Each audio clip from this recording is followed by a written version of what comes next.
Sean todos bienvenidos a un video más. Vamos ahora a hablar sobre la integral múltiple.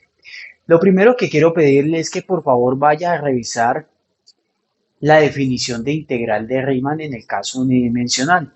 Pues como verá, la extensión a este caso de dos variables es directa. Entonces, por favor, revise ese caso. Allá en la definición de Riemann, pues uno comienza con el caso más sencillo, al igual que voy a hacer aquí, que es suponiendo que la función es positiva y el interés allá es definir el área bajo la curva. Bueno, pues vamos a proceder aquí de la misma forma. Vamos a suponer que yo tengo una función f definida en un producto cartesiano de intervalos. Allá era una función f definida en un intervalito cerrado. Aquí tengo el producto cartesiano de intervalos y la función es positiva, al igual que allá. Ahora mi interés es calcular el volumen bajo la gráfica de esa función, o sea, calcular el volumen que hay acá abajo. Suponiendo pues que esta vendría siendo la gráfica de la función f. Al igual que en el caso unidimensional, lo que vamos a hacer aquí es tomar una partición del intervalo AB y una partición del intervalo CD. Y esa partición me va a generar como una grilla aquí, como una red acá abajo, en XY. Y con esa red, pues yo ahora voy a calcular la suma de volúmenes pequeños, de unas cajitas, ¿sí? De unas paralelepípedos que se me van formando. Note por favor que si yo extiendo esto hasta acá, hasta la función, pues cada uno tiene como su representación acá arriba y esto me daría un sectorcito aquí. ¿Listo? Entonces la intención ahorita es armar el volumen de esta caja, de este paralelepípedo que se me forma aquí. En el caso real, pues era el volumen de unos rectángulos y uno formaba la sumatoria y conforme tomaba la partición más fina, pues esa aproximación que me da esa suma se mejora y por eso uno toma el límite y así se define la integral. Vamos a hacer exactamente lo mismo. ¿Sí? Conforme la partición sea más fina, pues esta rejilla es cada vez más pequeña aquí, los cuadritos van a ser más pequeños, así que la aproximación va a ser mejor. Sí, en última la definición va a estar dada por los límites, pero ahora debo tomar los límites en ambos lados, ¿sí? Haciendo cada vez que la partición sea más fina conforme el límite, eh, conforme la n crece, ¿sí? Eso va a hacer que la partición sea más fina.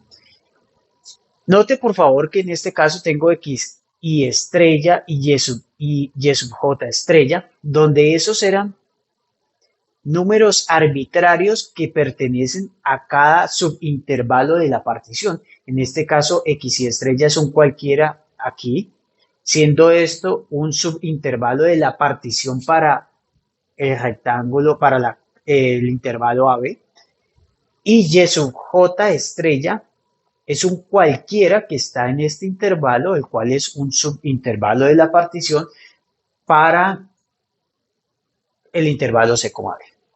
Y en este caso, pues el delta A viene siendo el producto de delta XY y delta Y sub J. Entonces, análogamente, vamos a escribir la definición eh, de integral doble, en este caso, pues justamente como lo que tengo aquí. Bien, haciendo, insisto, haciendo caer en cuenta que conforme el n crece y el m crece, pues la partición es más fina y se mejora esa aproximación que da, digamos, esta suma, que vendría siendo la suma de Riemann en este caso, para la función de dos variables. Aquí tenemos la definición precisa de la integral doble en el caso en que tengo una función f definida en una región, ¿sí?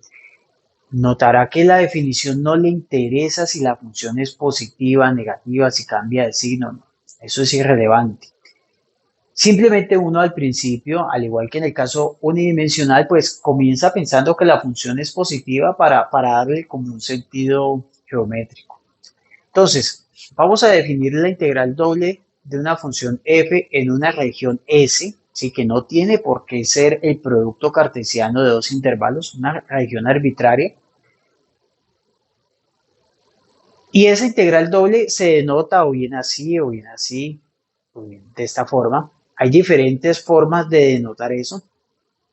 En ocasiones simplemente se escribe un símbolo integral y dependiendo del contexto uno debe entender si eso es una integral unidimensional, dos-dimensional o 10-dimensional. Imagine que yo puedo extender esto a 10 dimensiones y pues no me voy a poner a colocar 10 símbolos de integral aquí. ¿Listo? Entonces, estas son notaciones usuales. Bueno, entonces, esta integral doble se define como el límite que tengo acá escrito. ¿Sí? Este norma P, yo quiero que esa norma P se haga pequeña, siendo esa norma P el máximo de los diámetros, porque yo lo que voy a hacer es tomar una partición de esa región y quiero que esos diámetros sean muy pequeños, porque yo voy a dividir esa región eh, en unas cajitas muy pequeñas y yo quiero que esos diámetros tiendan a ser, ¿bien? Para hacer la partición fina. Entonces, si ese límite existe, pues, si ese límite existe y es independiente de las particiones que yo he tomado, pues vamos a decir que la función es integrable y el valor de la integral está dado por ese límite. Un par de observaciones. Suponga que tengo una función acotada y continua. Entonces, esta función es Riemann integrable, ¿sí? De la misma forma que en el caso unidimensional, si usted tenía una función acotada, continua, definida en el intervalo AB, entonces la función era Riemann integrable, es decir, el límite siempre existe. Sí, este límite siempre existe en este caso. Segunda observación, si la función es idénticamente 1, o sea, usted aquí tiene un unito, esto se puede ver como esto. Esta integral le está dando justamente el área de esa región. Es decir, esta va a ser una forma, por ejemplo, para calcular áreas usando las integrales dobles. Bien, finalmente para explicar un poco sobre esa partición de la región, suponga que esa es la región S en el espacio, un conjunto que no tiene por qué ser una caja, un producto cartesiano de intervalos. Usted tiene una región aquí arbitraria y lo que está es tomando una partición y esas particiones pues van a ser cajitas, pero note que por aquí no. Pero conforme la partición se vuelve más fina, pues digamos la aproximación que le da la suma de Riemann antes de tomar el límite, pues se va a ver mejorada, ¿sí? Y por eso es que la definición se toma usando el límite, ¿sí? Lo que se busca es que esa partición sea tan fina como se pueda. Propiedades de la integral doble. Lo primero, pues, es que la integral doble es un operador lineal, o dicho de otra forma, la integral de la suma es la suma de las integrales y puedo sacar las constantes, ¿sí? Aquí estoy asumiendo que C1 y C2 son constantes y no dependen de X. En otro momento ya he mencionado que la matemática moderna está fundamentada en la idea del límite. Si usted se fija, esta primera propiedad es herencia del límite, ¿sí? De las propiedades del límite, porque recuerde que el límite de la suma es la suma de los límites y usted puede sacar las constantes del límite. Bien, análogamente es lo que está pasando aquí porque es que la integral es un límite. Bien, segunda propiedad, si yo tengo una región que es la unión de dos regiones disyuntas, eso quiere decir aquí que la intersección de estas dos regiones S1 y S2 sea igual a vacío, entonces pues la integral de f en todo ese se puede ver como la suma de la integral en un pedazo más la suma de la integral en el otro pedazo, ¿sí? En la región S1 con la región S2. Esto es análogo también al caso unidimensional, donde yo podía digamos, separar la integral en pequeños subintervalos a mi conveniencia. 3. La integral respeta la relación de orden. Es decir, si usted tiene una función que es menor que otra función, entonces, pues la integral de la más pequeña es menor que la integral de la función grande, ¿sí? La integral preserva esa relación de orden. En particular, si usted tiene una función positiva, pues la integral de esa función positiva también es un número positivo. Tenemos un teorema. Si la función está definida en el producto cartesiano de dos intervalos, sí. Es decir, nuestra región S es exactamente el producto cartesiano de dos intervalos y la función es continua, entonces la integral de f en la región S yo puedo integrar de forma iterada, es decir, integrar, por ejemplo, a f con respecto a y en su intervalo de acción, note que y está aquí en el intervalo CD, y luego integrar respecto a x, donde x varía en su intervalo de acción AB. O bien, puedo invertir el orden de integración, si aquí es irrelevante, e integrar primero respecto a x, donde x varía desde A hasta B, y y varía desde C hasta D. Bien, vamos a ver este ejemplito, es un ejemplito muy sencillo, pero se procede de la misma forma con cualquier integral que esté definida en un intervalo, en un producto cartesiano de intervalos. ¿Bien? Cuando le presenten así una integral, usted pues tendrá que tener cuidado, digamos, de que nosotros sí tenemos una convención de que x, de que cuando usted tiene un producto cartesiano, pues x representa la primera coordenada, y la segunda, si hubiera una tercera coordenada, pues z la tercera y así. Eso es una convención.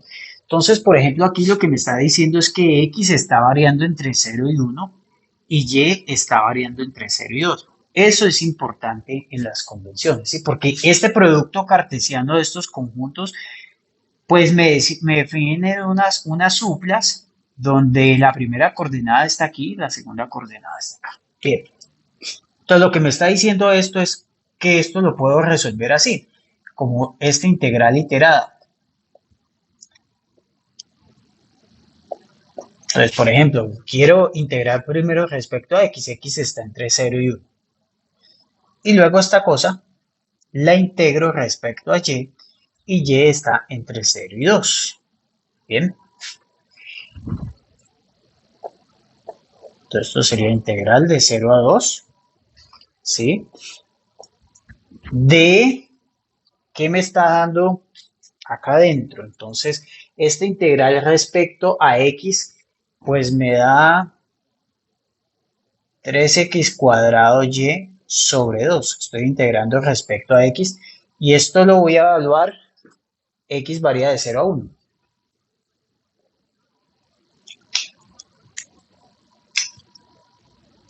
Para luego integrar esta cantidad respecto a y. Entonces, pues aquí hago la evaluación normal, como sería en el caso real. Entonces, si yo evalúo x en 1, pues todo esto me da 3y medios.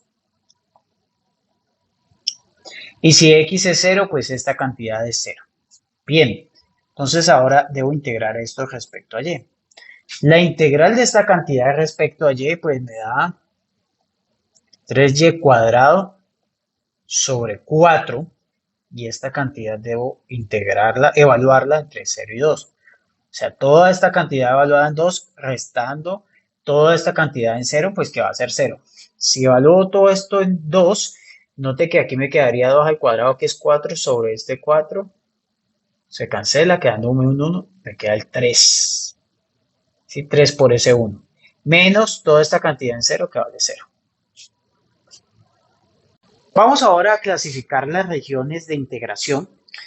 Digamos que la primera clasificación voy a llamarla región del tipo 1. En última, lo que hay detrás de la siguiente exposición es algo que se llama el teorema de Fubini, que me dice cómo integrar en una región S, ¿sí? ¿Cómo separo esto? Bien, entonces, llamemos una región del tipo uno cuando yo logro escribir ese conjunto S o esa región S del plano como un X que está variando entre aquí dos intervalitos y un Y que está variando entre dos funciones, ¿sí? Yo tengo aquí y lleva desde la función φ1 a la función φ2. Entonces Y todo el tiempo está variando aquí así, ¿sí? Conforme X mueve acá, Y varía desde esta función 1 a la función 2. Y de esta forma, pues usted llena el espacio S. Se supone que este es el espacio S. Ah, que porque estamos aquí en dos dimensiones y realmente estamos en tres. Y recuerde que estamos acá en el piso, el plano Z igual a 0 o el plano XY, y la función va a subir, pero me interesa es la función, los valores que está tomando acá, y la función va a subir acá. Entonces, ¿cómo haría para integrar esa función? Pues lo que yo voy a hacer es primero integrar respecto a y Y va a quedar aquí, digamos, funcional. Estos límites de integración van a quedar dependiendo de X porque Y va a variar desde la función φ1 a la función φ2. Entonces, una vez que evalúo esto, pues luego resuelvo la integral respecto a X y esa integral respecto a X, pues digamos, A y B son numeritos, así que finalmente toda esta expresión me va a dar un número. Llamemos una región del tipo 2 a una región que se puede describir de esta forma, es decir, una región donde tengo que Y varía entre un intervalo C, D y que X varía desde una función φ1 hasta una función φ2. Es decir, piense que usted está haciendo la variación de esta forma, ¿sí? Entonces, X varía de esta función φ1 a esta función φ2, mientras que Y recorre todo el intervalo CD, así que usted está llenando este espacio de esta manera, ¿sí? En este caso, las integrales iteradas toman esta forma. Entonces, primero voy a integrar respecto a X, que es la funcional, porque X es quien varía desde una función φ1 hasta una función φ2, para después integrar respecto a Y, siendo Y el que varía desde un numerito hasta otro numerito. Entonces, para que finalmente todo esto me dé un escalar o un número. Ahora bien, hay regiones que se pueden describir del tipo 1 y del tipo 2, ¿sí? Eh, en el caso unidimensional, hemos visto cosas de este estilo, ¿sí? Regiones que se pueden describir de ambas formas. No, uno allá no llama región del tipo 1, región del tipo 2, pero aquí para darle un orden a la exposición, pues se expone de esta manera, ¿sí? Pero hay regiones que se pueden expresar de ambas formas.